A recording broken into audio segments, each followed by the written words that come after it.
réel enfonce la porte. Et nous revenons en France, mais plus particulièrement sur la réforme des retraites avec la politique nationale. Mais il y a quelque chose qui se passe au Parlement. C'est au sein de la loi sur la réforme du statut des élus. Se cache un discret article 3. Mais de quoi parle-t-on donc, André ? Alors oui, ça c'est très intéressant. Ça c'est avant de faire parler nos invités, effectivement, sur ce qui s'est passé hier avant-hier et surtout sur les conséquences. Ce qui est très bien, c'est que nos chers élus, et encore une fois, ne généralisons pas, mais quand même, les parlementaires sont en train de finaliser un texte qui accorderait des trimestres gratuits aux élus locaux sans cotiser pour mieux valoriser leur engagement. Écoutez Jean-Michel Brard, député Horizon, à la commission parlementaire nationale du 15 janvier 2025. Écoutez bien, vraiment, les toxinologues, les toxinolâtres, ça vaut son pesant de vocabulaire. Écoutez Jean-Michel Brard. Une bonification des trimestres pour la retraite est souhaitable pour les élus actifs afin que leur mandat soit mieux valorisé. Cette bonification doit être définie en fonction des responsabilités pour les élus ayant une délégation au cours du mandat avec 3 niveaux, conseiller délégué, adjoint ou vice-président, maire ou président de PCI. Alors, ça veut dire quoi ? Écoutez l'article 3, c'est très intéressant. Il accorde, cet article 3, aux élus locaux des trimestres de retraite supplémentaires pour chaque mandat exercé.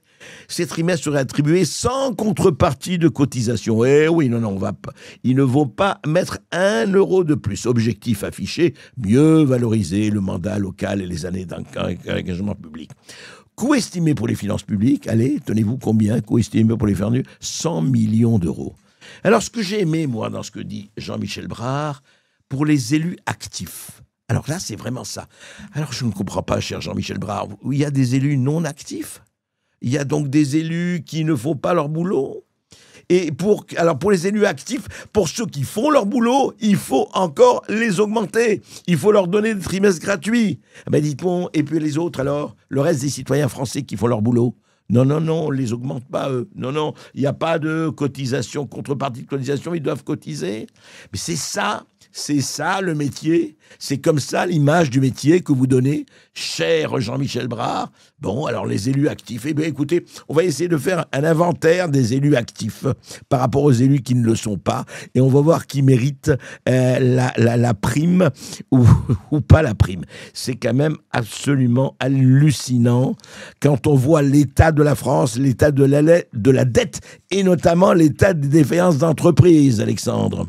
Effectivement, nous avons des défaillances d'entreprises, plus de 7000 quasiment encore qui se tombent cette fois-ci.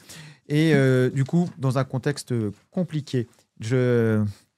Dans un contexte non seulement compliqué, attendez, on a le groupe Altares qui le dit, défaillances d'entreprises en France, on ne parle que de la France.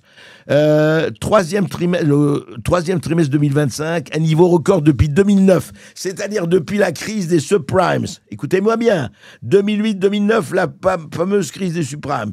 Eh bien, le chiffre des défaillances d'entreprises en France, 7000 cas en septembre et 14 371 sur le troisième trimestre, plus 5,2% en un an.